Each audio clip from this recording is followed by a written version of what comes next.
Quisiera conocer a este hombre. ¿Tú crees que pueda ser el Mesías?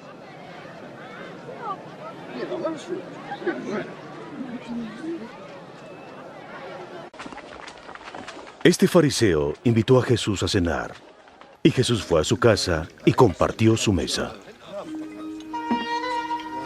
Vamos, niños, váyanse. Ya oyeron. Váyanse. Son unos pequeños muy traviesos. ¿Qué está haciendo aquí? Yo no sé.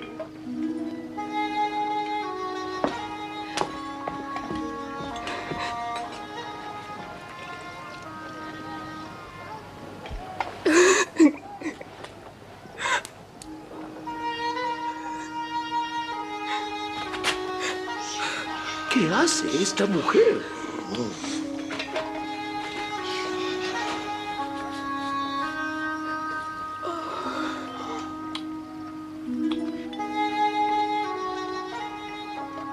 Si fuera un verdadero profeta, se daría cuenta de qué clase de mujer es esta que lo está tocando. Es una mujer de mala vida. Sé quién es esta mujer, Simón. Déjame decirte algo. 2 hombres le debían dinero a un prestamista.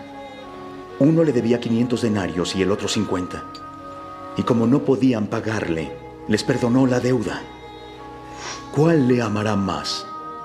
Supongo que el hombre a quien más le perdonó. Tienes razón. ¿Ves a esta mujer? Entré en tu casa y no me diste agua para mis pies. En cambio, esta mujer me ha bañado los pies con sus lágrimas y los ha secado con sus cabellos. No me besaste, pero ella, desde que entré, no ha dejado de besar mis pies. No me pusiste aceite en la cabeza, pero ella ha derramado perfume sobre mis pies. Por eso te digo que sus muchos pecados le son perdonados porque amo mucho. Pero a quien poco se le perdona, poco amor muestra.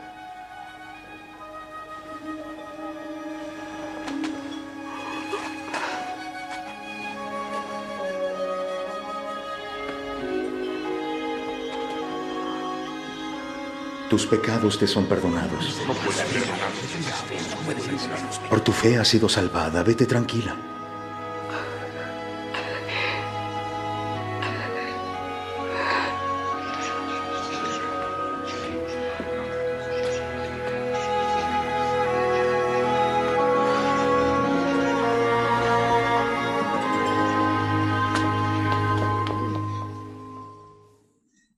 En Mateo hay una circunstancia bastante similar como esta, ¿verdad? Son instancias diferentes. Este fue cuando Jesucristo reclutó a Mateo. Fue muy interesante porque Mateo estaba ahí de cobrador de impuestos. Era en realidad uno de los hombres más traidores que podemos decir que había en Israel, porque ser cobrador de impuestos es una imposición de entrada, es un gran problema, pero ser un cobrador de impuestos, imponer un valor para dárselo a otra nación, era peor, ¿va? O sea, la situación era muy dura. Entonces pasó la circunstancia de que Jesús se fue con ellos y vinieron varias gente y se sentaron a comer, entre ellos un montón de gente, colegas de él, cobradores de impuestos, publicanos y otro montón de gente con grandes líos espirituales, y lo criticaron.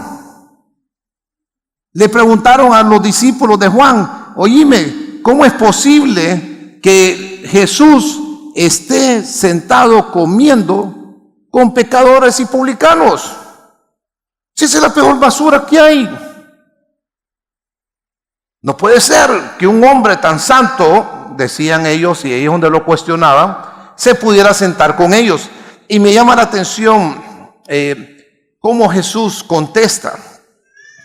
Y le contesta a ellos directamente en el verso 13, y les dice, capítulo 9, verso 13: id pues y aprender lo que significa misericordia quiero y no sacrificio, porque no he venido a llamar a justos, sino a pecadores al arrepentimiento. Entonces básicamente Jesús estaba en su misión, Jesús estaba haciendo lo que era correcto. No tenía problema estar entre la gente que tenía moral, con líos morales, con pecadores, con cobradores de impuestos, con lo que ustedes quieran llamarle, ¿verdad?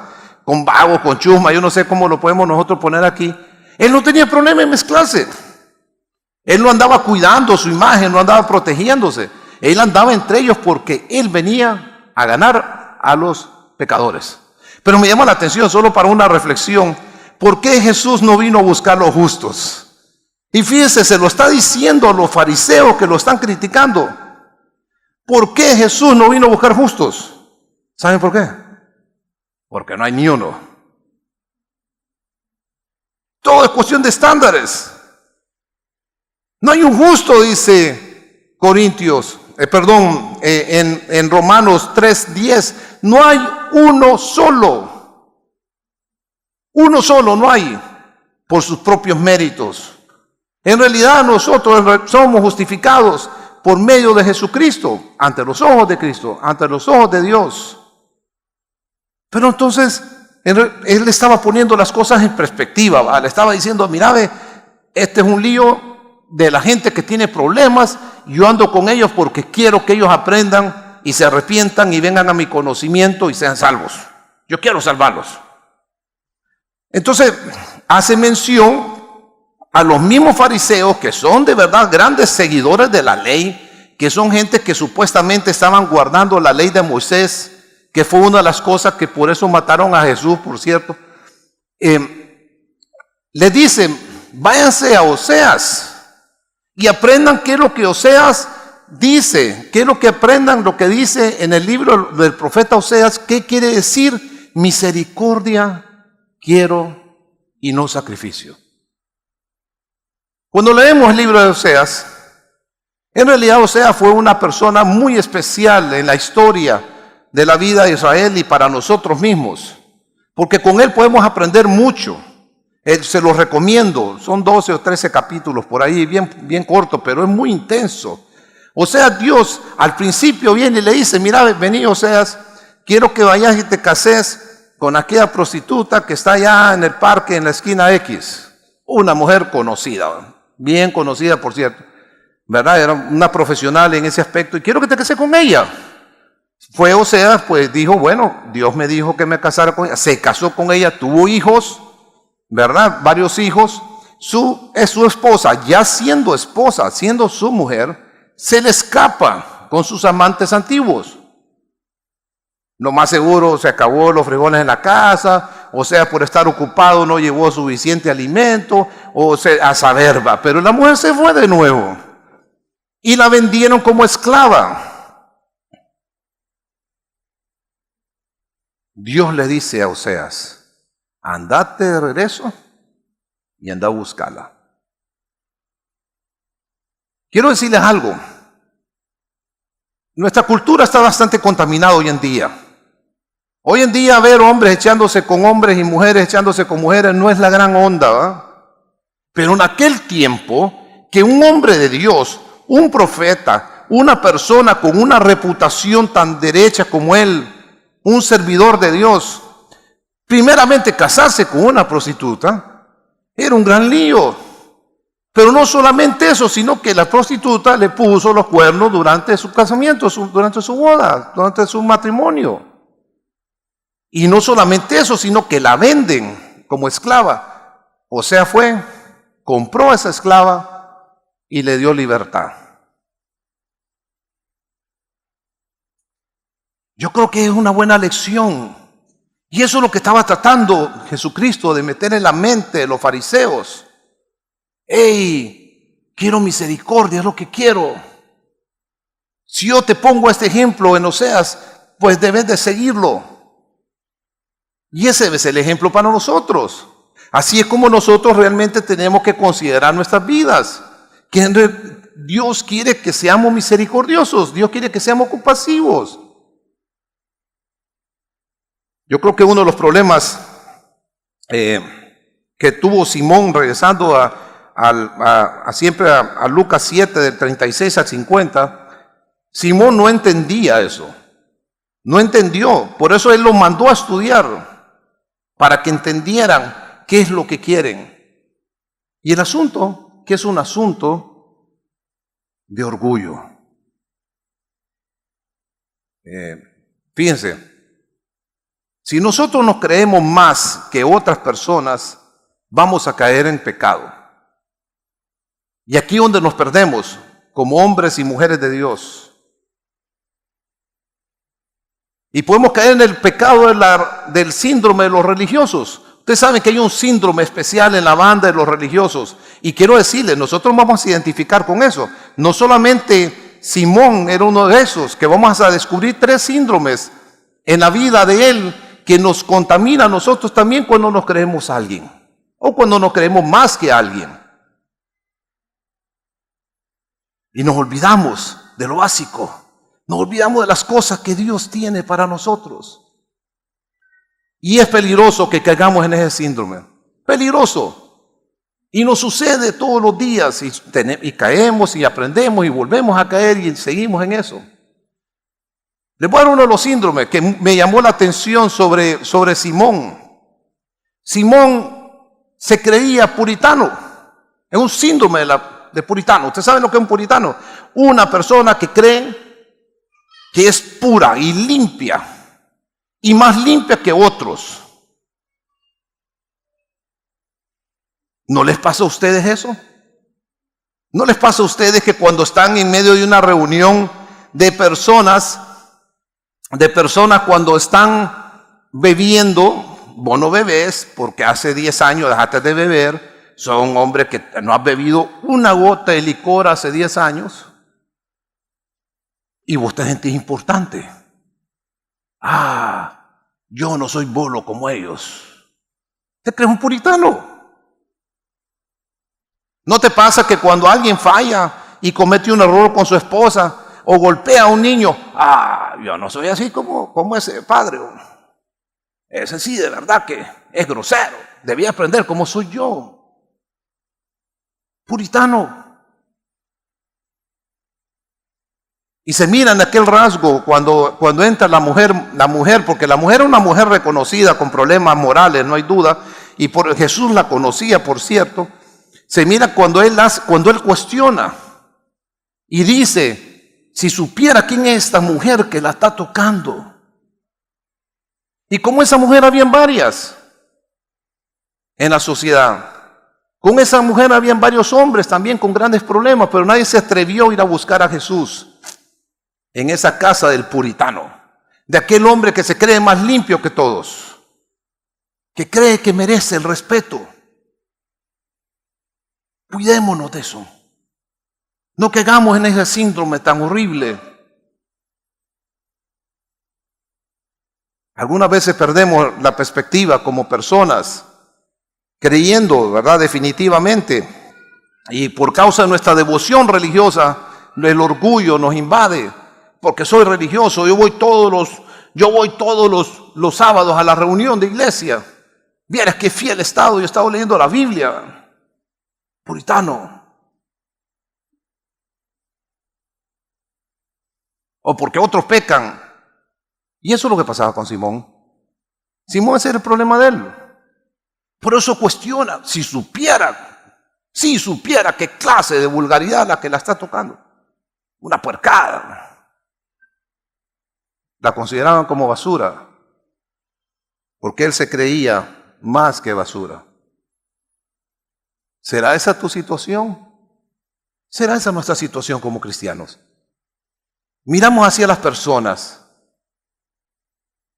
nos ponemos en competencia a ver quién es más puro, a ver quién hace más cosas, a ver quién se conduce de una manera más cristiana. Fíjate, es bien interesante. Por eso es bien importante que la podamos entender. Y que no se trata de cuánto yo creo que soy puro, sino que se trata de cuánto yo soy compasivo con otras personas, con mi esposa, con mis hijos, con mi vecino, con mi compañero de trabajo, con los que me odian. Cuánto soy compasivo de ellos, cuánta misericordia yo tengo. Y el problema es, tanto para Simón como para nosotros, es que medimos el pecado. le ponemos un estándar, lo clasificamos, ¿verdad? O sea, ponemos los pecados, todos los pecados, depende si hacen daño en este grado, una miradita y ver un poquito de pecado, mirar más y más, en más pecados, y mirar mucho más, pues más pecado para usted, hombre, ¿verdad? Pero el mismo pecado. Clasificamos y lo definimos de esa manera. Y en realidad Dios no dice eso.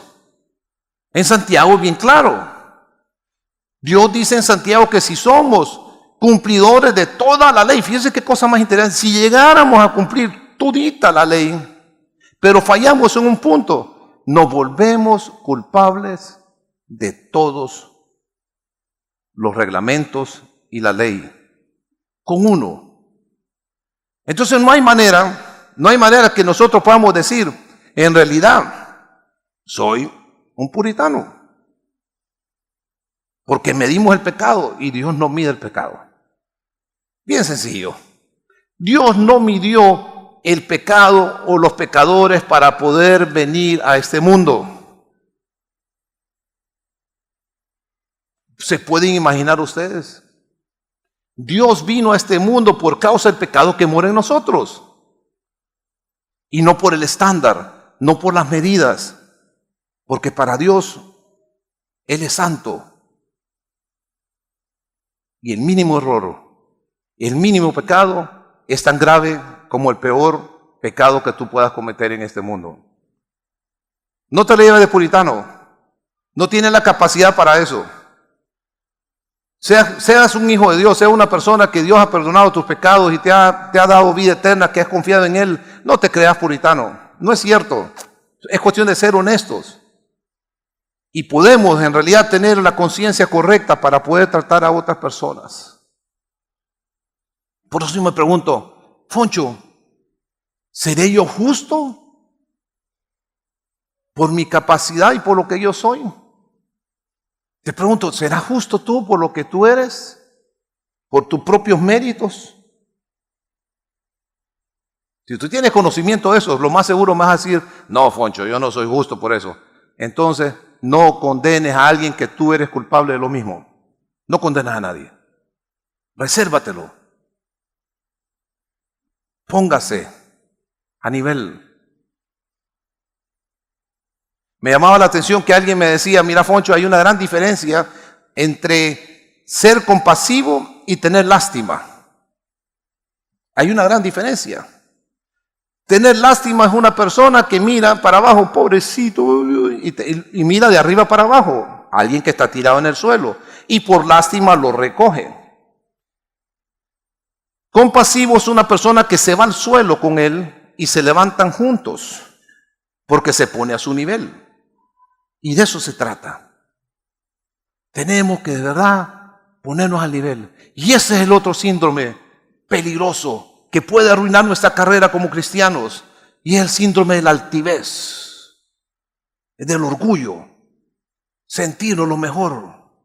Dios dice que Él resiste al soberbio y da gracias al humilde.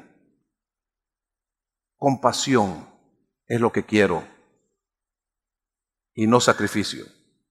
Por eso es bien importante que nosotros podamos tener bien claro. Y aquí en Simón la situación fue bien interesante y donde descubrimos ese síndrome fue cuando él dijo, si este hombre fuera profeta, ¿se acuerdan de esa parte? Si él fuera profeta, inmediatamente él estaba excluyendo a Dios o a Jesucristo, en este caso al profeta o a la persona que estaba en su casa, y lo estaba poniendo de menos. Y lo podemos ver. Porque parte de la cultura en aquel tiempo, cuando tú recibías una persona en tu casa, como anfitrión, vos le tenías que dar el lugar correcto como anfitrión. Tenías que dedicarte a él, a hacer cosas para él. Fíjense que cosa muy diferente hoy en día. Cuando las personas entraban en el pasado a una casa o llegaban de visita, era como que el rey estaba entrando. ¿Se acuerdan en el caso de los tres ángeles que llegaron, que todavía en ese momento Abraham no sabía, que corrió y se postró en tierra y les rogó que entraran? Los detuvo, casi los obligó a entrar para poder atenderlo y mataron el mejor becerro y le dio de comer. Y ahí los atendió con lo mejor que podía hacer. Porque eran personas importantes. Pero Simón no miraba eso. Simón no vio eso. Simón lo que vio era, voy a ver qué onda con este hombre. Entró una ramera, no sirve para nada esta mujer. ¿Cómo entró esta mujer aquí? Y reclama, ¿cómo es posible que entró a mi casa? Y a tocar a este hombre que cree y dice que es el profeta, que no dijo eso, era un hombre, ustedes sabían que Jesucristo en ese momento era un hombre muy importante en la sociedad, en el ambiente, era una persona de mucha influencia. Por eso ponían celos y celosos a los fariseos y a Roma también tenía un poco nervioso porque creían que se estaba levantando una gran turba. Quisieron exaltarlo como rey y él no permitió. Ahí Jesús le reclama y le dice, mira Simón, yo llegué a tu casa y no me recibiste con un beso. No me diste aceite, no me diste agua para limpiarme los pies. Que esa es parte de la atención de una persona importante. No me diste aceite para limpiarme el pelo. Eso es parte de la atención de una persona importante. Pero como Simón tenía un problema de orgullo, su orgullo religioso lo afectaba. El hecho de que él sea un religioso en aquel tiempo era de un estatus bastante alto. Y eso es la misma circunstancia tuya y la mía. El hecho de que las personas como él era un hombre rico, realmente los religiosos en aquel tiempo eran bastante ricos, ¿verdad? Y se mantenían un estatus en una sociedad bastante alta. Y eso lo confunde. ¿Qué queremos decir con esto? Tengamos mucho cuidado de cómo vemos de menos a las personas. Y que consideremos definitivamente que en realidad estamos no para ser más altivos que ellos. Yo creo que los valores de este mundo nos confunden. Y no creo que debemos de sujetarnos a ellos. Uno de los valores bien interesantes es que los logros son las cosas que valen en esta vida. Si no has logrado nada, no servís. Si no tenés un negocio, sos malo. Si no has estudiado hasta el doctorado y esto, no sos nadie. No sos un don nadie. Los valores de este mundo son malos. Si no tenés nada, no valés. ¿No les parece? Te miran de menos. Entre más tenés, más valés. ¿No es así? Para Dios no es así. Para Dios las cosas son diferentes. Dios quiere que nosotros entendamos que el último es el primero y el primero va a ser último. Dios quiere que entendamos de que el mayor, el que se crea más importante, debe servir la mesa.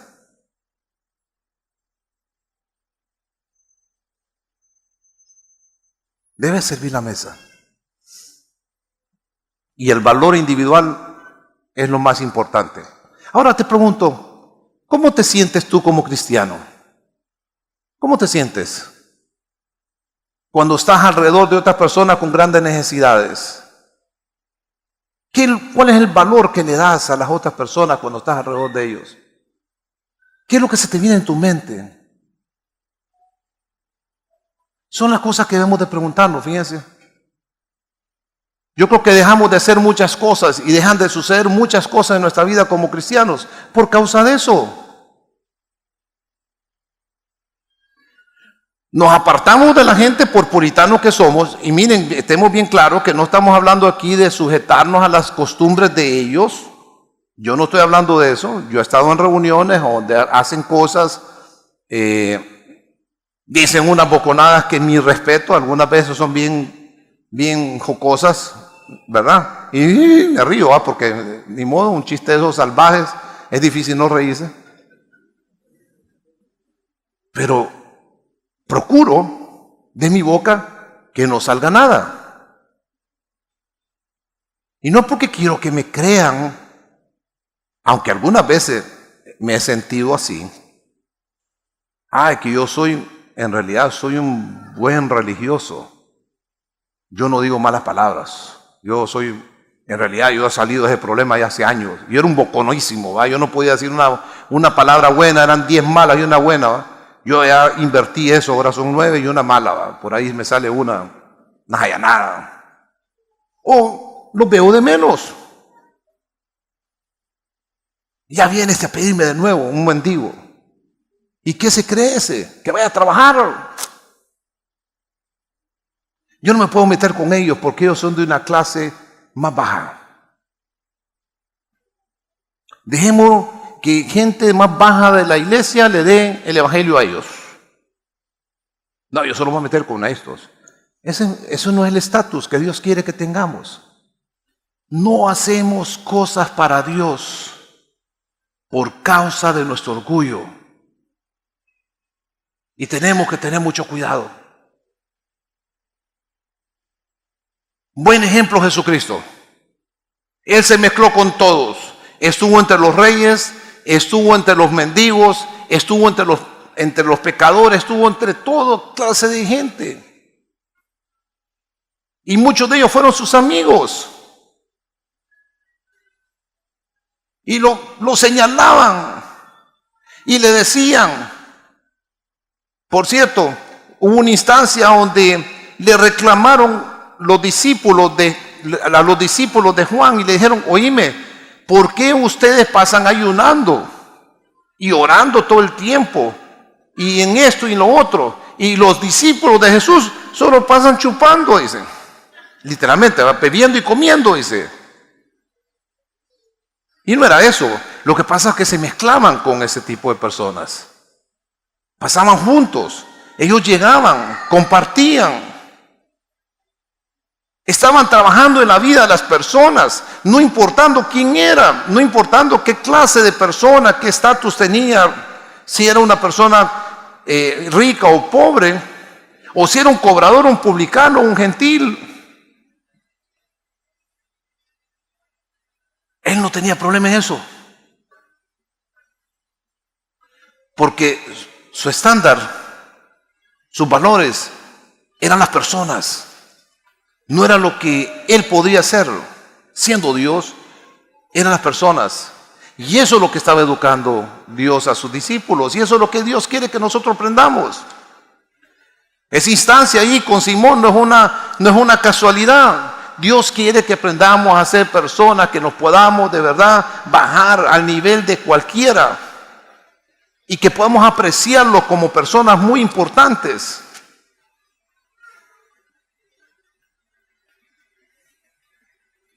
Por eso, tengamos buena estima de todos. No tengamos un buen estima con las personas que se portan bien con nosotros, un buen estima con el cristiano, el hermano. Tengamos un buen estima con todos.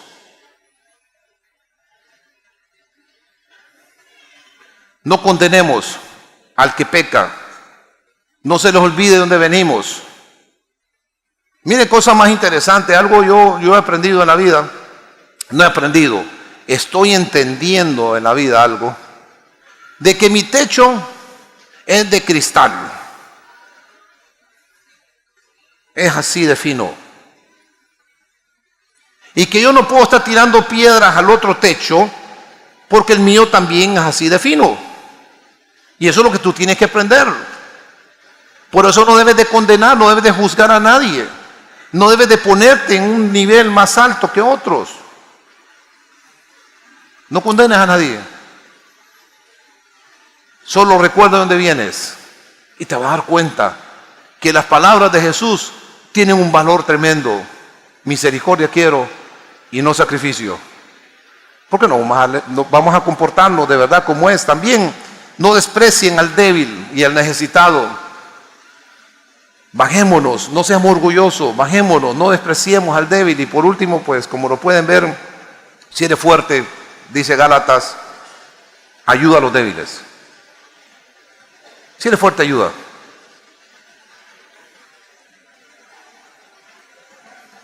Pero algo muy interesante todavía. hay otro síndrome bien peligroso y es el síndrome del legalismo. Es uno de los síndromes más peligrosos hoy en día, en este siglo, en este día, en nuestro mundo. Aunque ustedes no lo crean, es una de las cosas más peligrosas que hay, el legalismo. Para que usted tenga una idea, la vez pasada estuve leyendo de que el 70% de los cristianos que profesan ser cristianos, de alguna manera u otra creen que la salvación es por obras, que las obras tienen influencia. Hablando de una estadística en Estados Unidos, que en Estados Unidos nosotros debíamos estar recibiendo información o recibiendo una ola diferente a la que nosotros estamos atrás de ellos, porque ellos nos llevan una ventaja. El 70%. Y eso tiene que ver mucho con el legalismo. Tiene que ver mucho con los dogmas. Y eso se trata del legalismo. Miren lo que dice el legalismo, que es la importancia de que podamos entender qué es eso. Dice, legalismo es interpretar la Biblia como si fuera un código legal sin tomar en cuenta el espíritu o la razón del propósito de toda la escritura. Se antepone a la gracia y la redención de los hombres. Y quiero que quedemos claros en algo. No estamos hablando de una persona que quiere intentar en poner en práctica la ley, porque no estoy hablando de eso. Tenemos que ser obedientes a la ley,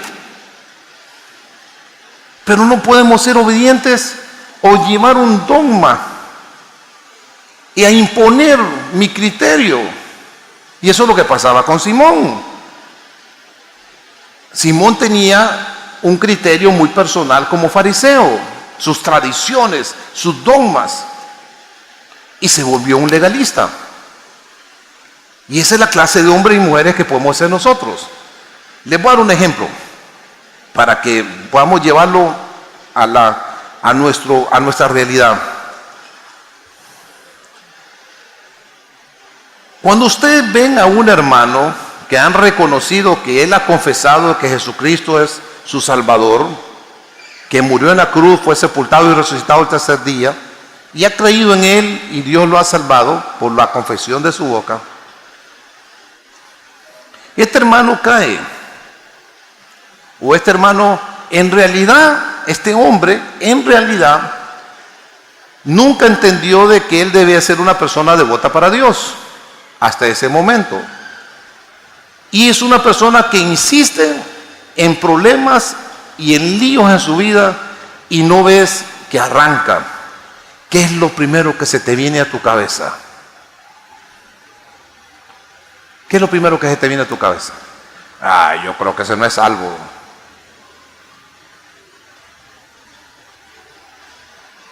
Porque hay un dogma en el ambiente a donde nos están tratando de meter en la cabeza que debemos de demostrar que somos salvos. Y lo han querido llevar hasta un punto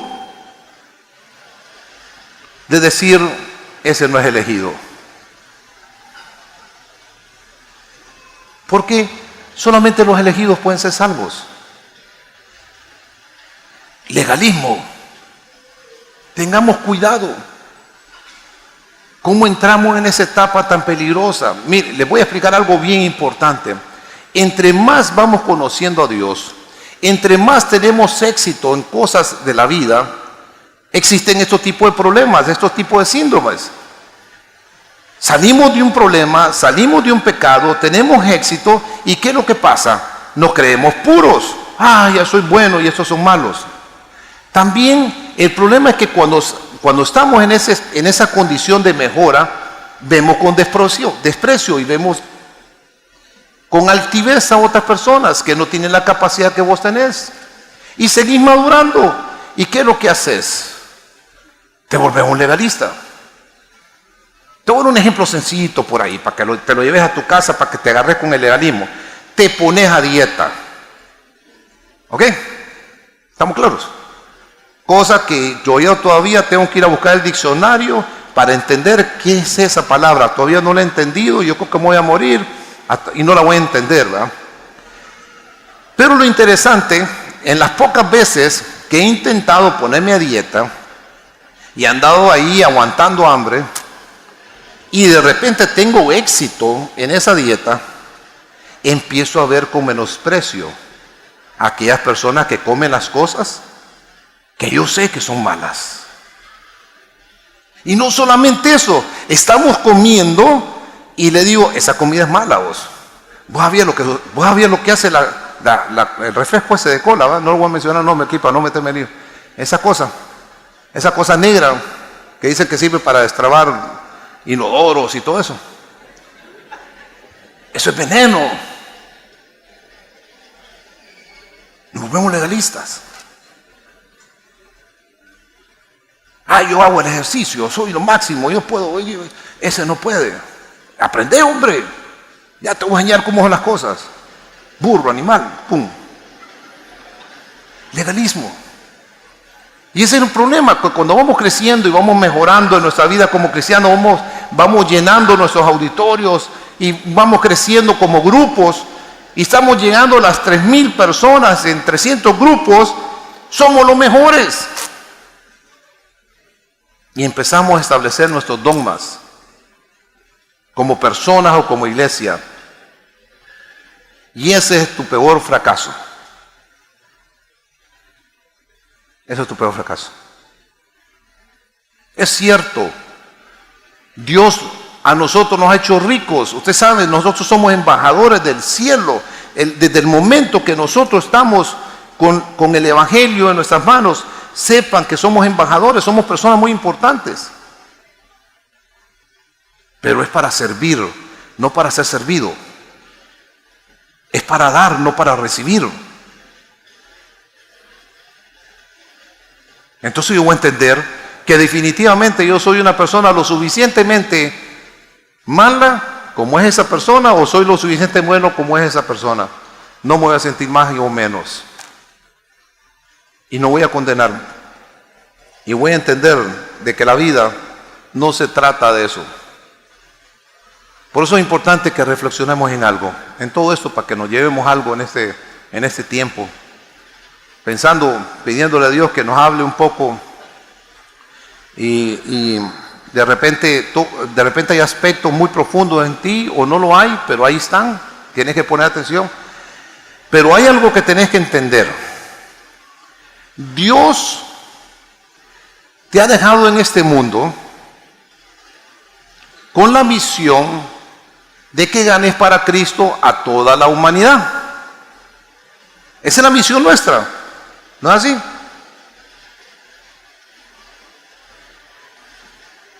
Te ha dejado para eso, para que seas la persona y el instrumento para ganar a todas las almas, porque Él quiere que todos vengan al conocimiento de la verdad y sean salvos, todos, sin excepción. Sin una tómbola. Fin, número 24, 36, 38. Bingo, te salvaste. No, vos no. Todos los hombres. Para eso te dejó aquí. Para que todos sean salvos. No te dejó aquí para que condenes. No te dejó aquí para que nos jactemos de lo que somos.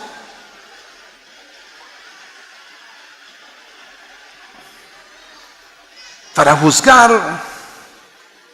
para señalar, para hacerte a un lado. Yo con ellos no me meto. Claro, si eres un muchacho joven y tienes grandes problemas con los vicios y sabes que ese pacotilla de lobos te va a comer, salite. Yo no estoy hablando de eso. Pero estamos hablando de tu actitud, tu corazón.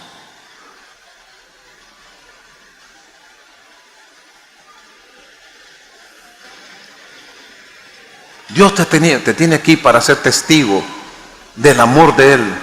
Y fíjense qué cosa más interesante. Cuando hablo de testigo, no solamente estoy hablando de ser un testigo solamente de palabras, sino que también de hechos, que ellos puedan entender con tus hechos lo que vos sos para Dios y lo que es Dios para vos. Te tiene aquí para que conozcan la gracia de Él y su salvación. para que seas luz, para que seas luz en un mundo tenebroso. Miren, yo creo que aquí todavía en Honduras vivimos en el cielo comparado a lo que vive en otros países. Yo sinceramente nos podemos quejar y podemos hablar de los políticos y que por acá, y podemos quejarnos de mil cosas, pero Dios nos ha bendecido tanto que ustedes y yo no entendemos todavía la bendición donde vivimos. Aún en el sueño americano, quiero decirles algo, es bonito, a mí me gusta el sueño americano y todo eso, pero quiero decirles algo, allá es terrible con respecto a los cristianos. Allá no tenés manera de cómo hablar. Allá te pueden meter preso porque le estabas dando el evangelio a alguien y se ofendió. O porque le dijiste que su tendencia afeminada no es lo mejor. Y te pueden mandar. Te pueden cerrar los negocios, te pueden multar. Este mundo es oscuro, este mundo es malo. No nos quejemos. Seamos luz en este mundo.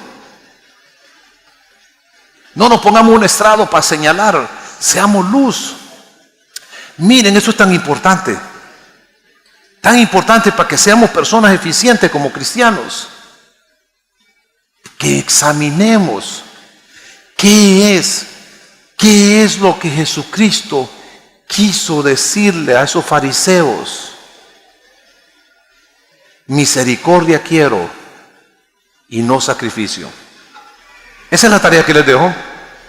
Esa es la manera que podemos lavar nuestra mente y nuestros corazones con relación a nuestro prójimo. Así yo voy a poder ver qué es lo que quiso decirme Dios cuando mi hermano, cuando mis hijos, cuando mi esposa me falla,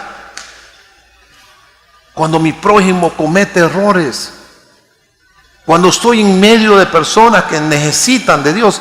¿Qué es lo que quiso decirme Dios?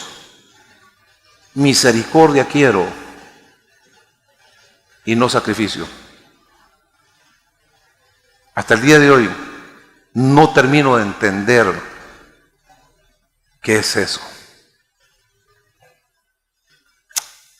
Yo creo que tenemos que subir más nuestras cabezas y subirnos a lo más alto que podamos en la fe y meter un poco la cabeza en el cielo.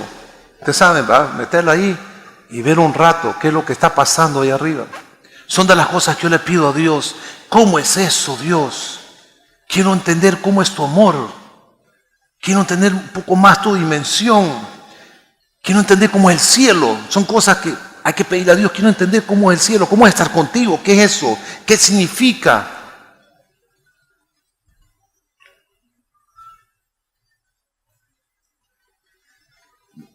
Compasión es lo que quiere Dios. Compasión y no sacrificio. Pidámosle a Dios que nos abra los corazones y que Dios pueda tocar nuestras mentes y actuar con toda la dulzura que Él les dijo a esos fariseos. Compasión quiero, no sacrificio.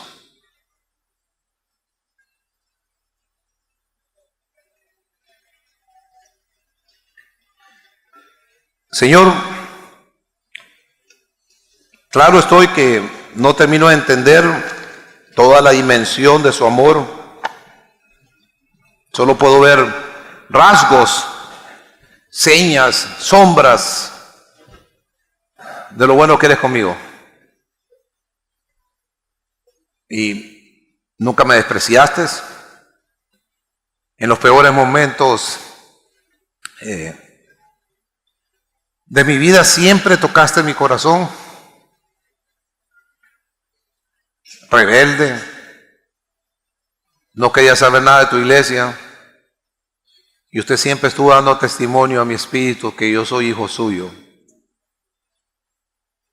Y siempre tuve ahí en mente el poder recordarlo, que usted es mi pastor, porque usted nunca me despreció. Usted se bajó a mi nivel, usted se puso a mi nivel, yo lo insulté en mi nivel, yo lo maltraté en mi nivel, y usted siguió ahí hasta que murió en la cruz por mis pecados, fue sepultado y resucitado al tercer día, no tomando en cuenta nada, solamente pensando en mí, pensando en cada uno de nosotros aquí, Señor. Abre nuestros corazones, de verdad, que podamos pensar más en usted, que podamos pensar más en usted y usted cómo es con otras personas. Porque usted quiere que comprendamos, que entendamos, quiere que seamos compasivos y que podamos entender qué significa eso de sacrificio no quiero, sino compasión, misericordia. Gracias, gracias mi Dios, en nombre de su Hijo. Amén, amén.